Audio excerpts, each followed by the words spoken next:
compartilhar com os irmãos o texto da palavra de Deus, que se encontra lá no livro de 1 Samuel, capítulo 18. 1 Samuel 18. E quero saudar também aqueles que nos acompanham pela transmissão. Deus te abençoe aí também, em nome de Jesus. 1 Samuel, capítulo 18.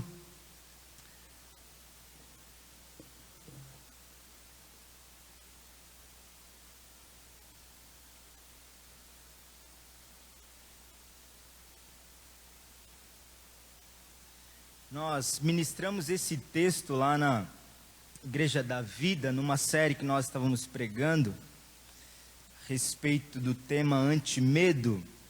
Então hoje eu achei propício compartilhar esse texto com os irmãos aqui também. 1 Samuel 18, verso 5 em diante. A minha versão diz assim a palavra de Deus. Davi cumpria com êxito todas as missões de que Saul o encarregava.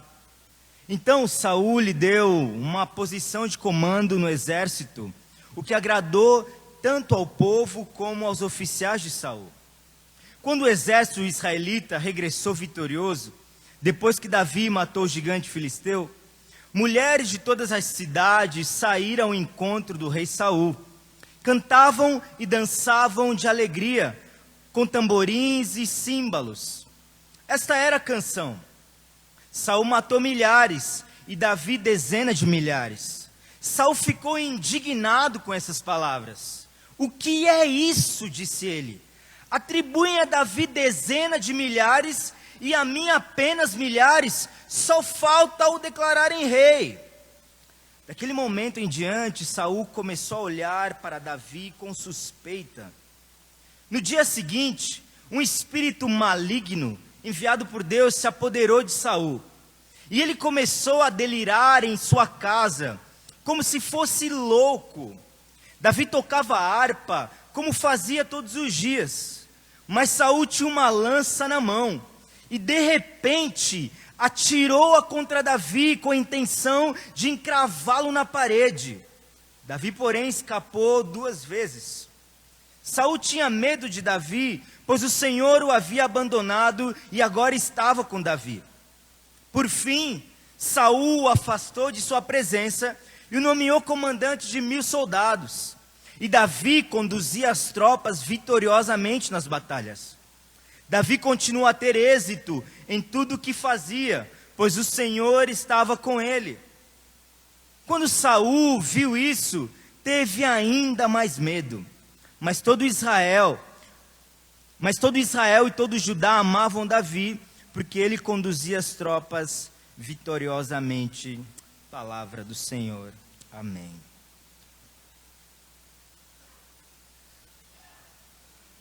Nós estamos vivendo um mês que tem sido chamado de mês da consciência negra. E é interessante nós termos a necessidade de termos um mês que reflete sobre a consciência negra. É muito interessante isso. Alguns dias atrás, a notícia que surgiu, vocês devem ter se deparado com essa notícia. Um jovem de 29 anos chamado Bruno Mendes foi vítima de racismo numa loja na qual ele era gerente.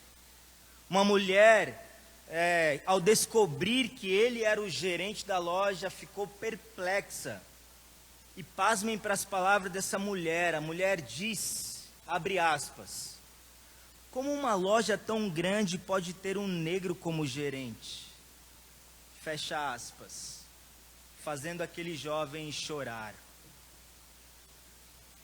Ainda semanas atrás, uma menina de cerca de 14 anos, mais ou menos, ela pela internet, se não me engano, Facebook, conheceu um menininho, paquerinha, e combinaram de se encontrar. Então, quando eles se encontraram pessoalmente ali, o menino aparentemente estava com alguns amiguinhos e chegou até a menina, e a menina toda empolgada, toda animada com o encontro, ia encontrar o menininho, talvez um futuro namoradinho. E então o menino, para surpresa dela, o despreza, rejeita e fala para ela: como que eu poderia namorar uma menina com um cabelo como o seu? Porque ela era negra e tinha cabelo crespo. Até quando nós leremos notícias assim e veremos casos como esses? Até quando, na nossa sociedade, lidaremos com marcas de rejeição como essa? Pastor Robson, pastor diretor do Colégio Água Viva, no mês passado me convidou, e mais um grupo de algumas outras pessoas, para que escrevêssemos alguns artigos para a revista da IPI, uma revista que possivelmente vai sair esse mês ou no próximo, a respeito do tema uma fé antirracista, né? Para que nós escrevêssemos alguns artigos a respeito disso. Eu fiquei pensando, uau, a gente tem que escrever sobre uma fé antirracista. Como assim? Como assim? Racismo é uma forma de rejeição, e eu estou falando aqui de racismo por causa da temática desse mês, mas há diversas formas de rejeição na nossa sociedade. Diversas. As pessoas são rejeitadas de diversas maneiras. Alguns têm as marcas da rejeição da sua infância, numa família, num relacionamento com o pai, num relacionamento com uma mãe, num relacionamento de abandono, num relacionamento indesejado. Alguns carregam as marcas da rejeição por um relacionamento que terminou de maneira traumática. A pessoa foi rejeitada, foi trocada por uma outra pessoa de um modo assim vergonhoso, de um modo humilhante. Pessoas carregam traumas e marcas da rejeição por terem sido consideradas talvez incompetentes e inaptas numa determinada área, numa determinada profissão, num determinado lugar, na sua vida profissional, e carregam marcas da rejeição ao longo da sua vida. A rejeição se manifesta de diversas maneiras. Nesse texto que nós acabamos de ler, nós temos um episódio que trata de rejeição, mais especificamente trata do medo da rejeição. Medo da rejeição. Quando eu era pequeno, eu compartilhei isso lá na Igreja da Vida. Quando eu era pequeno, os irmãos sabem que eu vim de Angola, e quando eu era cerca de mais ou menos 8 anos, 9 anos, meu pai veio para o Brasil, e eu só tenho mais uma irmã. E então meu pai optou de trazer a minha irmã para o Brasil, que era mais nova do que eu, e eu ficar com a minha mãe, por uma série de questões. Era mais fácil, enfim, foi a melhor decisão naquele momento. Mas eu, na minha mente de criança, na minha mente de infantil, a pergunta que perpetuava em meu coração é: quais foram os critérios que meu pai usou para que escolhesse a minha irmã e a trouxesse e me deixasse aqui? No meu coração hoje, apesar disso obviamente ser claramente resolvido e entendido, mas naquele momento a pergunta que pairava no meu coração era: quais foram os critérios do meu pai ter escolhido a minha irmã e não ter me escolhido? E o sentimento do meu coração era um sentimento de rejeição de alguma forma. Meu pai preferiu, optou pela minha irmã e me rejeitou.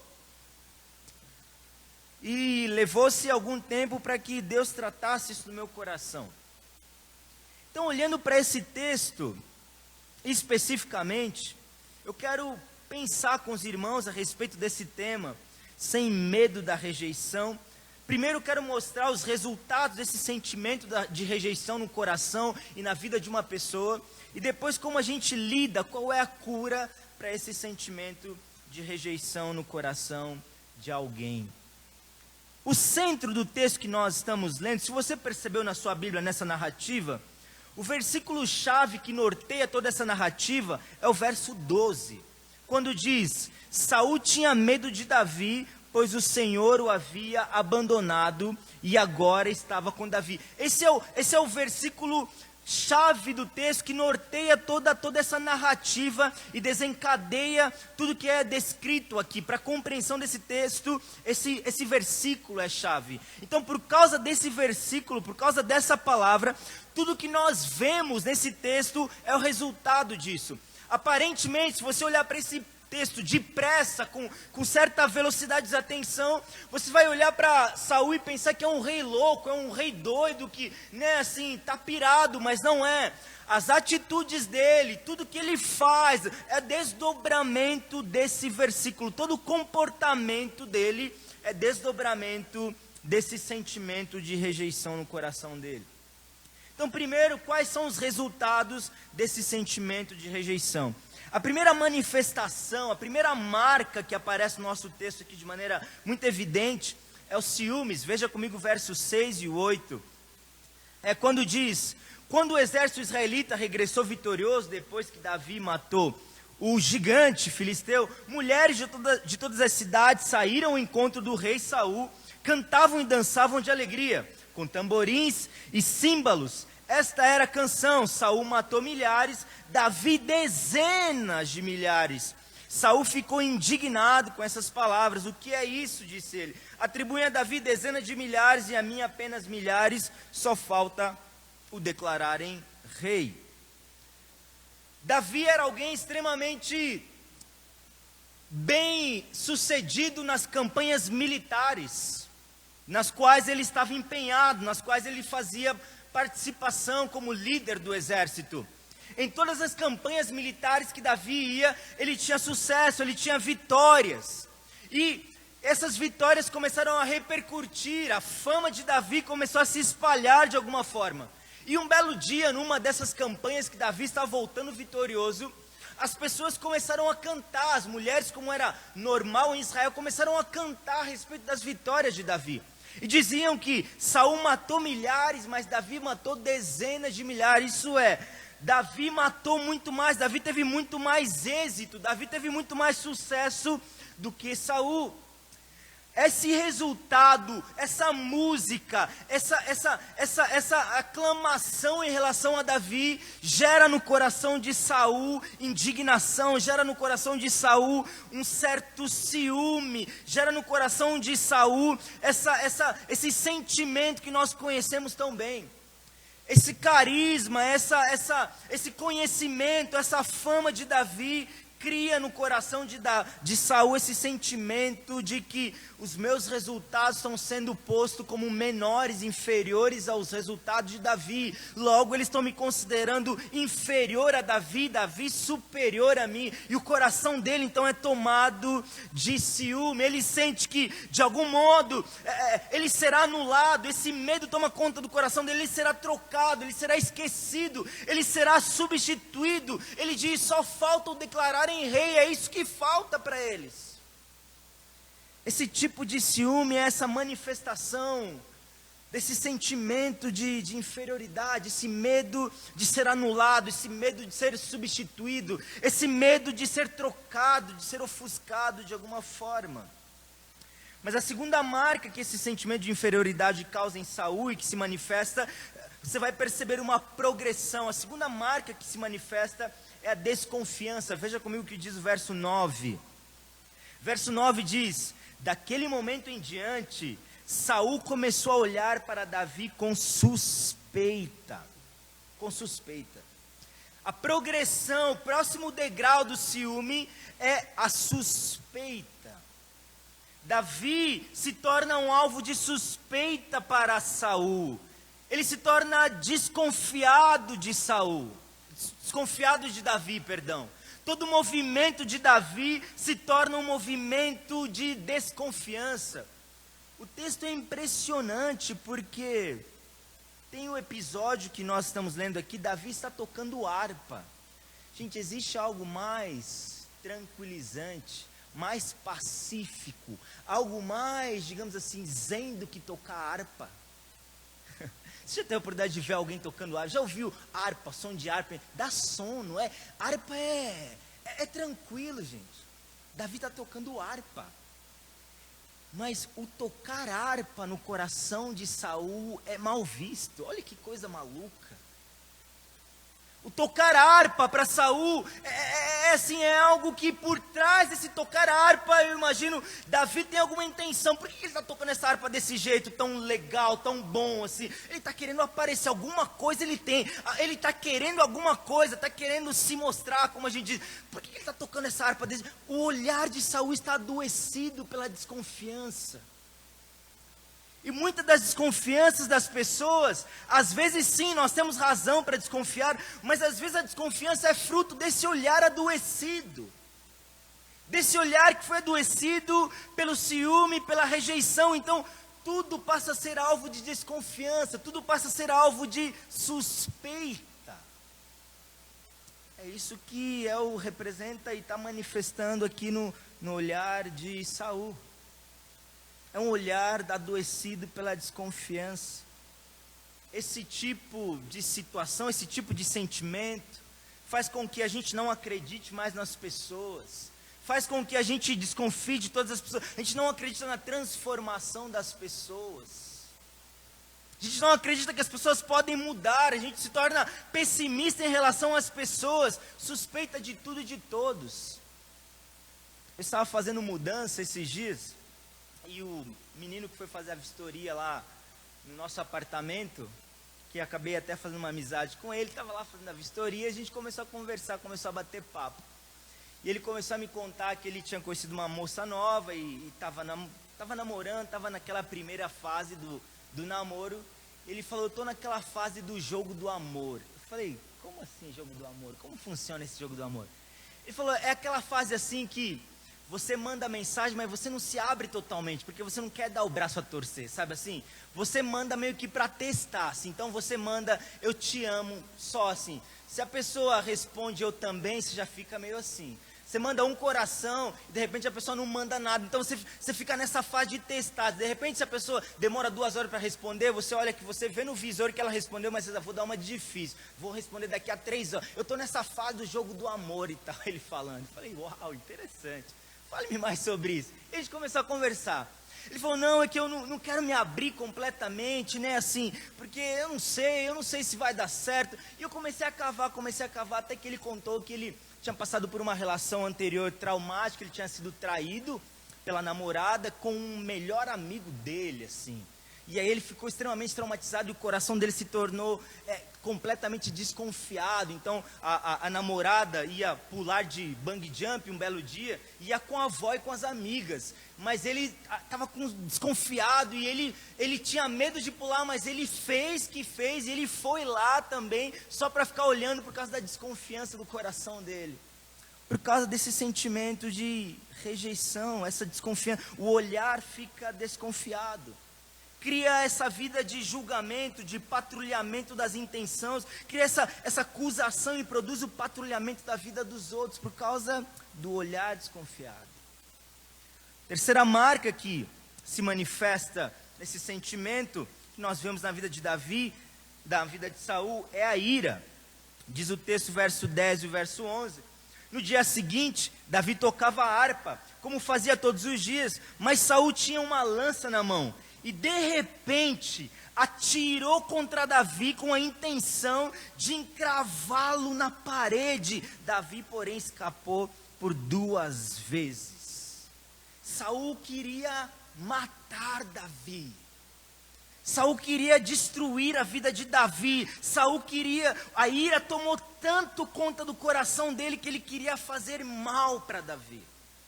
E a ira torna as pessoas perigosas quando ela não é controlada.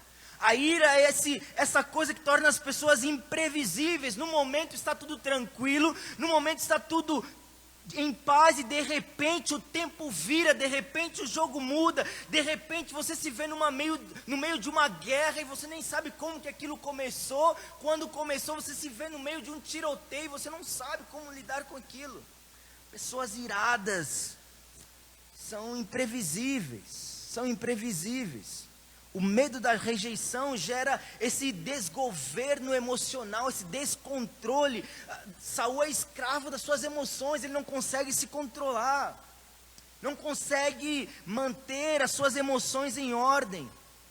E a ira pode se manifestar de diversas maneiras: violência psicológica, depreciando, criticando, menosprezando, às vezes violência verbal, falando xingamentos, ofensas diretas, ou então evoluir para uma violência física, que é o caso de Saul aqui.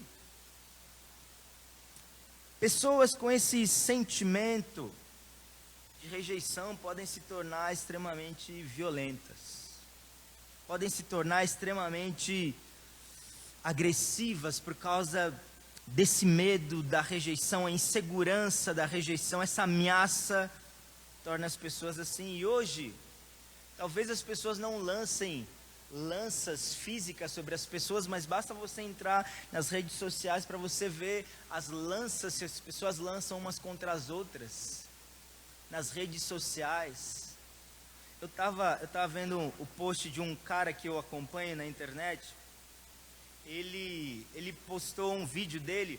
Ele gosta de se desafiar e fazer coisas diferentes, e ele criou o costume agora de ligar o freezer na casa dele, deixar água extremamente congelante, e ele entra lá e fica alguns segundos dentro dessa água. Você imagina que loucura. Ele fala para desafiar a mente dele a não criar limitações. Ele faz isso de tempo em tempo. Daí ele colocou na legenda do vídeo dele assim: se desafie a fazer coisas diferentes, se desafie a fazer coisas que sejam desafiadoras. De repente, eu fui ler os comentários das pessoas: já é um desafio acordar cedo todo dia, vai cuidar da sua vida, você não tem o que fazer. Eu falei: mas gente, o que está acontecendo? O cara só postou o vídeo dele, o que está acontecendo? Onde foi a ofensa que eu perdi aqui?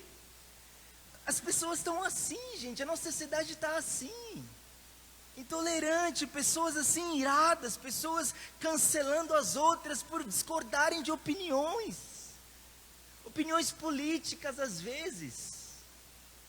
Não sei se eu compartilhei aqui, outro dia eu postei na minha página no Facebook uma questão a respeito dessa polarização política, de como os relacionamentos estavam sendo quebrados por causa da polarização política. E alguém de uma página conhecida, assim, famosa, pegou a minha postagem e postou, republicou nessa página aí. Era uma página de política. E de repente, aquela minha publicação que era a respeito de polarização, virou assim, as pessoas xingando até minha mãe e minha avó, que eles nunca conheceram, duvidando da índole da minha mãe. Eu falei: minha mãe não é assim não, rapaz. Como assim, gente? Esse sentimento irado nas pessoas que, uau, essa é a nossa sociedade. Essa é a nossa sociedade. Quarta marca: distância. Veja comigo o que diz o texto, verso 13 e o 15. Por fim, Saul o afastou de sua presença, o nomeou comandante de 1000 soldados, e Davi conduzia as tropas vitoriosamente nas batalhas. Davi continua a ter êxito em tudo que fazia, pois o Senhor estava com ele. Quando Saul viu isso, teve ainda mais medo. Finalmente Saul, depois dessa progressão dos ciúmes, da desconfiança, da ira, o quarto passo é distanciamento. Saul não queria mais ver a cara de Davi. Ele o afastou da presença dele. Perceba que nesse contexto, você se assentar nas culturas antigas, você se assentar na mesa do rei, comer na mesa do rei, é um sinônimo de uma grande honra para poucas pessoas. Poucas pessoas tinham o privilégio de serem convidadas para se assentarem na mesa do rei e comerem junto com o rei. Davi tinha esse privilégio, mas agora o que Saul faz, o expulsa da presença dele. Ele já não pode mais comer na mesa do rei. Isso é um rebaixamento, isso é algo humilhante para Davi. É isso que Saul faz: distancia ele da presença dele, cria um bloqueio, cria uma parede, cria uma inimizade. E mais ainda, ele o nomeia comandante de 1000. Antes Davi era comandante sobre todo o exército, agora ele é rebaixado, ele é colocado sobre comandante de 1000, e o distanciam da presença do rei. Ele já não pode mais comer na mesa do rei, por causa desse sentimento. Saul está desqualificando Davi, está desqualificando. É a tática da nossa sociedade. Eu vejo às vezes os debates políticos que acontecem, as pessoas às vezes, em vez de falarem das ideias políticas, começam a atacar a vida pessoal da pessoa, desqualificar a pessoa. É isso que Saul está fazendo, desqualifica Davi, ele começa a querer humilhar a Davi, a distanciá-lo da sua presença, excluir Davi do seu grupo seleto, então tira o acesso de Davi.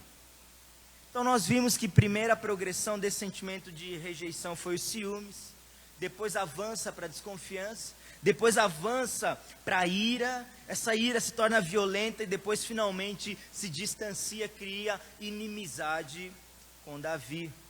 Esse ciúmes interno, esse sentimento no coração de Saul interno, vai progredindo até que se torna algo público. O ciúmes é interno, a desconfiança é interno, a ira é externa, a violência é externa, a inimizade se torna externa, de modo que aquilo que está dentro passa a se manifestar no exterior.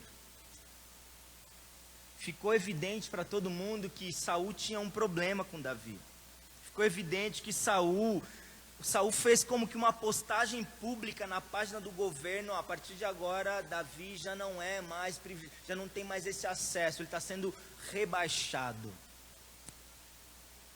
Saul tinha medo da rejeição, porque o texto diz que o Senhor o abandonou, e nós vamos entender porque que o Senhor o abandonou. E esse medo da rejeição então fez com que ele agisse como ele agiu. Mas Davi também tinha sofrido rejeição.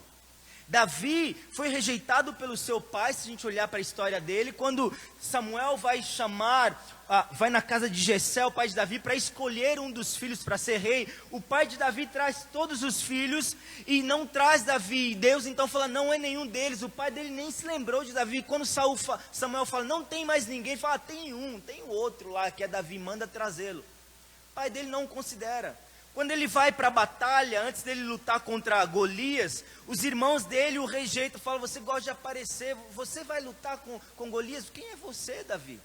Saul rejeita, fala: você é menino demais para lutar contra esse cara. O próprio Golias o rejeita, fala: você é um moleque, eu vou atropelar você, Davi. Davi também passou por rejeição, várias rejeições na vida dele.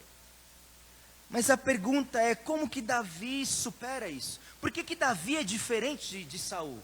Por que Saul, ao receber essa rejeição, ele tem esse tipo de manifestação, essas características, mas Davi não manifesta esse tipo de caráter? Porque Davi é diferente. Então, essa é a segunda parte da nossa reflexão, superando esse medo da rejeição, a partir do verso 14. Qual é o segredo de Davi? Veja comigo o que diz o verso 14 do texto. Davi continua a ter êxito em tudo que fazia, pois o Senhor estava com ele. Diga comigo: o Senhor estava com ele. Qual era o segredo de Davi? O Senhor estava com ele. Mas nós sabemos que Deus é onisciente, amém, irmãos? Deus é onisciente. Quando nós falamos que Deus é onisciente, nós estamos dizendo que Deus sabe absolutamente de todas as coisas. Nós sabemos que Deus sabe de tudo. Davi diz no Salmo 139, a palavra ainda nem me chegou à boca, tu já conheces. Deus não é só onisciente, nós cremos, Deus também é onipresente, isso é, porque Deus é Espírito, Ele está presente em todos os lugares, e Deus não é limitado pelo espaço geográfico. Deus é onipresente, Ele está aqui, assim como Ele está em Angola, assim como Ele está no Japão, assim como Ele está no resquício da favela do barraco mais simples lá do Rio de Janeiro, assim como Ele está na mansão mais incrível lá no Jardim de São Paulo. Deus é onipresente, Ele está em todos os lugares simultaneamente. Não há nenhum lugar que Deus não esteja. Isso é o que significa Deus ser onipresente. Porém, tem um detalhe aqui que é importante. O fato de Deus ser onipresente, onisciente, não significa necessariamente que nós temos sempre consciência dessa onipresença de Deus o tempo todo. São duas coisas diferentes. Entre o fato de Deus ser onipresente e Ele estar em todos os lugares, e eu ter a consciência da onipresença de Deus em todos os momentos, há uma distância. Os irmãos estão entendendo isso? Sim? Há uma diferença. Porque Deus pode estar presente agora na minha vida e eu não ter consciência disso, e eu estar tomado de ansiedade, de medo, porque eu não estou percebendo, não tenho consciência dessa presença de Deus agora comigo nesse momento. Por que que Davi se levanta para enfrentar Golias com força, com autoridade, com determinação, enquanto os outros soldados mais treinados têm medo? Porque a consciência da presença de Deus na vida de Davi é maior do que a dos outros soldados. Davi diz: o Deus dos exércitos me capacitará, Ele me dará vitória sobre ti. O que Davi está dizendo: eu sei que Deus está comigo e é Ele quem luta comigo. Eu sei disso, eu estou consciente disso, eu estou consciente disso. Davi não manifesta qualquer intenção de vingança contra Saul. Davi não manifesta qualquer manifestação assim, não manifesta qualquer sinal de tentativa de manipular um plano para se vingar de Saul, mas ele continua descansado, continua fazendo o que ele fazia, continua tendo êxito em tudo o que ele fazia, pois o Senhor estava com ele, e ele tinha essa compreensão de que o Senhor estava com ele. Independente das manifestações e motivações malignas de Saul, Davi continuou a ter êxito, pois o Senhor estava com ele. Nós cremos, irmãos, que o Espírito de Deus, uma pessoa não perde a salvação. Nós cremos nisso. Em algumas igrejas se prega que a pessoa pode perder a salvação, mas não há nenhuma evidência bíblica de que uma pessoa possa perder a sua salvação. Uma pessoa que verdadeiramente foi salva um dia por Jesus Cristo, ela não pode perder a sua salvação.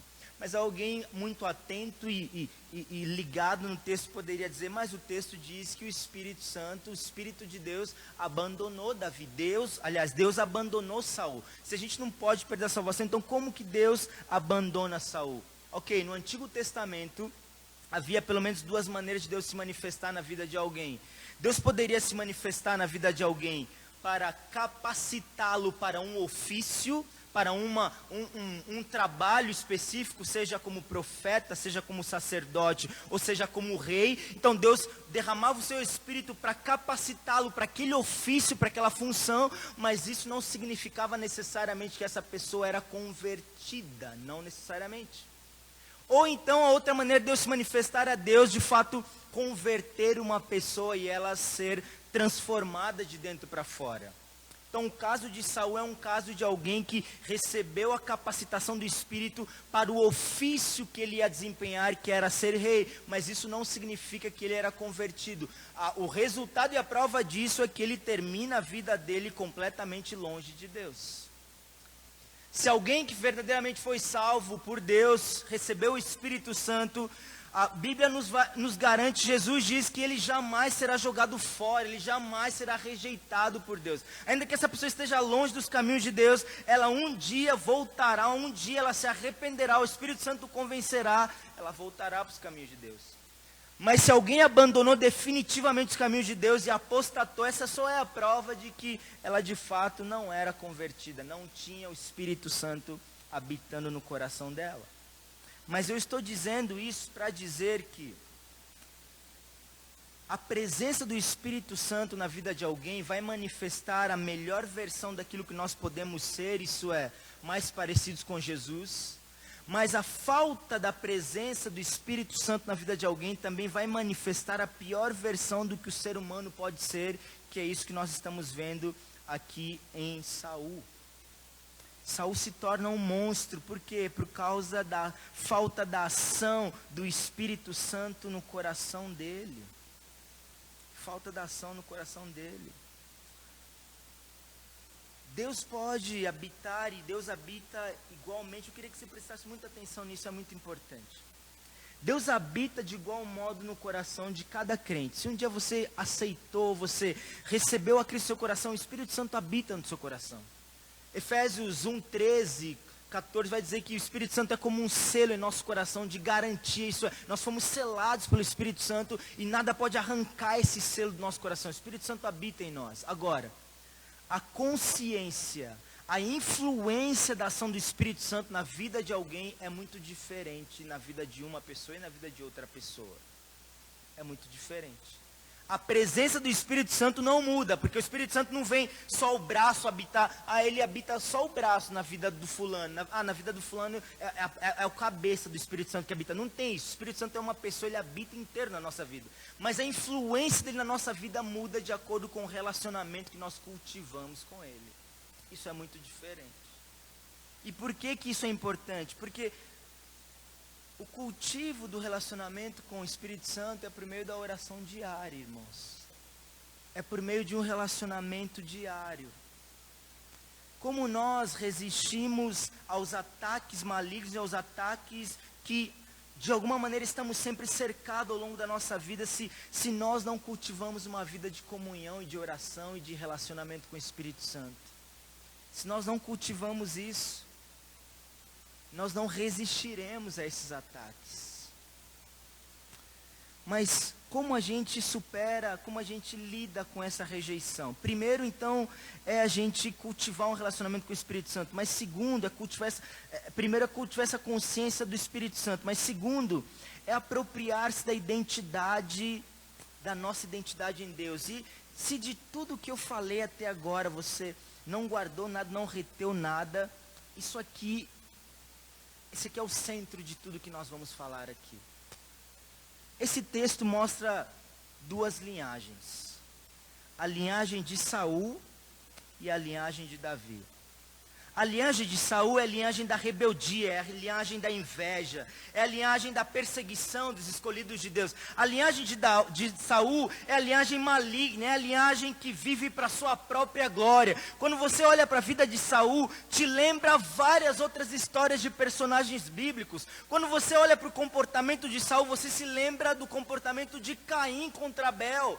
Quando você olha para a imagem de Saul, você se lembra da perseguição dos irmãos de José contra José. Quando você olha aqui para Saul, você vê a mesma atitude, muito parecido a tentativa dos babilônicos, dos persas de liquidar os judeus no livro de Esther. Quando você olha para Saul, você vê os mesmos traços de Herodes tentando matar a geração de Jesus, então ele manda matar todas as crianças. Você vê Faraó tentando matar todas as crianças para que a linhagem de Deus não continue, para que seja cessada, seja morta. A linhagem de Saul é a linhagem do maligno. A linhagem de Saul é a linhagem que aparece lá no Gênesis 3, que é a linhagem da serpente, aquele que se opõe a Deus, se opõe aos planos de Deus, se opõe aos caminhos de Deus. Mas a linhagem de Davi, olha só os ecos de Davi. Será que a linhagem de Davi não te lembra alguém? Esse que não resiste, não se vinga, esse que é perseguido, é rejeitado, recebe armadilhas, planejam a sua morte, tentam matá-lo de tudo quanto é jeito, recebe ofensas, mas não se vinga, continua cumprindo a sua missão. Essa linhagem de Davi não te lembra a linhagem de outra pessoa que também foi rejeitada, que também foi perseguida, também foi provocada, tentaram matá-lo diversas vezes e mataram-no. Não te lembra a linhagem de alguém? De quem que eu estou falando? A linhagem de Davi. Davi é a raiz. Jesus é chamado de a raiz de Davi. A raiz de Davi. Jesus é chamado de aquele que está conectado na mesma raiz, aquele que é a mesma fonte, aquele que está conectado, é da mesma linhagem que Davi, é Jesus Cristo.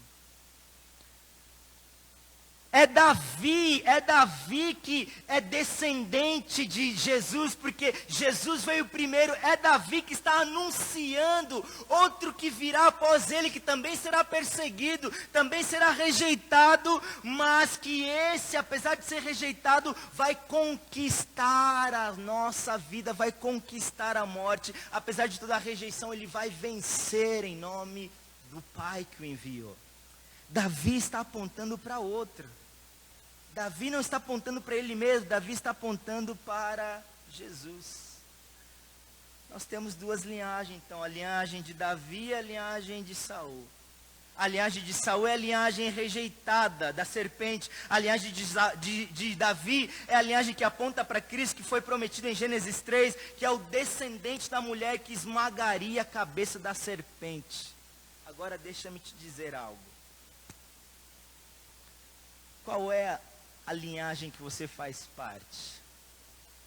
Se tem alguém aqui nessa noite que um dia ouviu o Evangelho, creu em Jesus Cristo, entregou a vida para Jesus, o Espírito Santo passou a habitar em seu coração, deixa-me te dizer, você não faz mais parte da linhagem de Saul, você foi arrancado da linhagem que estava em rebeldia contra Deus, você foi arrancado da linhagem que era descendência de Saul, você foi arrancado da linhagem que estava em rebeldia e inimizade contra Deus, você foi plantado na linhagem do Filho de Deus, agora você é descendente do Filho de Deus, você é aceito em Jesus Cristo, porque nele na cruz do Calvário você recebeu uma nova linhagem, que é a linhagem do Cristo. Alguém aqui um dia recebeu a Cristo em seu coração, irmãos? Aleluia, aleluia, aleluia. Não, nós não somos da linhagem de Saul, não. Nós somos da linhagem do Cristo, e Deus nos escolheu independente da nossa aparência física, material, emocional, espiritual. Deus não se importou com a nossa aparência, Ele nos escolheu e nos aceitou na cruz do Calvário. Ele disse sim, não porque éramos os melhores, não. Quando ninguém queria nos escolher, Deus disse, eu escolho ele, eu escolho ela, eu quero ele, eu quero ela. Eles são meus para sempre, eu os aceito. Isso é o Evangelho. Deus não nos escolheu porque nós tivéssemos algo do que nos gabar. Deus nos escolheu porque Ele quis ir antes da fundação do mundo. Deus te predestinou. Essa é uma verdade tão poderosa e tão preciosa. Entre tantos que Deus poderia, Deus chamou cada um de nós pelo próprio nome, nos escolheu nele. Deus nos escolheu nele. Tem um livro de um puritano antigo, um pregador antigo chamado John Flavel. Ele retrata a cena de que Jesus está tendo uma conversa com o pai antes de vir. E o pai fala para ele, filho, você vai descer e você vai ser imolado, você vai sofrer, você vai ser perseguido. E Jesus diz, pai, traga para mim todos os documentos, todas as provas de pecados, traga todos os papéis, todos os escritos de pecado contra aqueles por quem eu vou morrer, traga tudo, pai, traga tudo, traga, e tudo é trazido diante de Jesus, todos os papéis, todos os escritos, todas as provas que existiam contra nós, são postos diante de Jesus, e Jesus diz, eu vou morrer por ele, eu vou morrer por ele, eu vou morrer por ele, eu vou pagar por esse escrito, eu vou pagar por esse escrito, por isso os Colossenses diz que na cruz, o escrito de dívida que era contra nós foi cravado na cruz do Calvário. Cristo triunfou sobre tudo isso. Triunfou. Se o mundo nos rejeita, Deus nos aceita. Se os poderosos nos rejeitam, o mais poderoso nos aceita. Ele disse sim para nós. Ele disse sim para mim. Ele disse sim para mim. E a pergunta é, a palavra de quem tem mais valor na minha vida e na sua vida? A palavra daqueles que nos rejeitam pela nossa aparência, pelas nossas incapacidades ou pelas nossas condições? Ou a palavra do Todo-Poderoso, Criador do Universo, que disse sim para nós e o sim dele é definitivo? A palavra de quem que pesa em sua vida? A palavra de quem que pesa em sua vida? Para você que um dia experimentou as marcas da rejeição, para você que um dia experimentou as marcas da rejeição em sua vida de alguma forma, a palavra de Deus para você nessa noite é assim: a rejeição doeu porque foi de alguém importante para você. A rejeição doeu porque foi de alguém que você considerava importante para você. Foi alguém que era uma pessoa ocupava um lugar importante na sua vida. A rejeição doeu por causa disso, porque você amava essa pessoa e você depositava confiança e havia um amor envolvido, aquela pessoa tinha importância na sua vida. Mas saiba que ninguém manifestou maior amor do que eu, a ponto de eu entregar a minha vida, me entregar para ser rasgado, dilacerado, morrer na cruz do Calvário, para demonstrar que eu te aceito. O que importa mais para você? O amor e a aceitação daqueles que te rejeitaram, ou o amor daquele que é a maior preciosidade do mundo e que se entregou por você na cruz do Calvário? Do amor e aceitação de quem importa mais na sua vida? Se é o amor do Salvador, se é o amor do Cristo, se é o amor do Filho de Deus, então não abrace mais qualquer palavra de rejeição na sua vida. Não abrace, não aceite mais nenhuma palavra de rejeição na sua vida. Acabou, está pago na cruz, está consumado, acabou. Quero te convidar a ficar de pé nessa noite.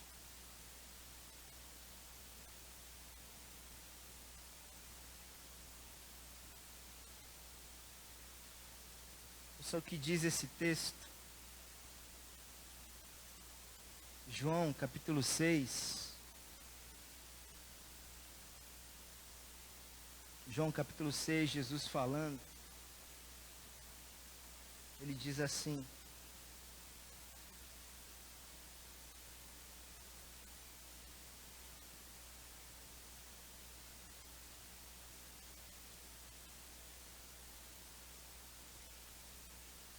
Jesus falando: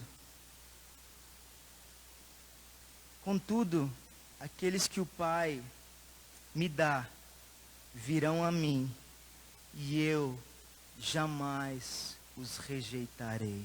Vou repetir. Contudo, aqueles que o Pai me dá, virão a mim, e eu jamais os rejeitarei. Essa palavra é para mim e para você, mas essa palavra também é para aqueles que têm sido rejeitados em nossa sociedade. Que nós sejamos agentes de boas notícias que pregam aceitação em Cristo Jesus. Nós só podemos vencer a rejeição que a nossa sociedade impõe e continua manifestando, anunciando o evangelho da aceitação em Cristo Jesus. Aqueles que estão chorando porque foram rejeitados, diga a eles que Jesus Cristo os aceita. Alguém muito mais importante os aceitou e pagou um preço com a própria vida para recebê-los. Anuncie esse evangelho.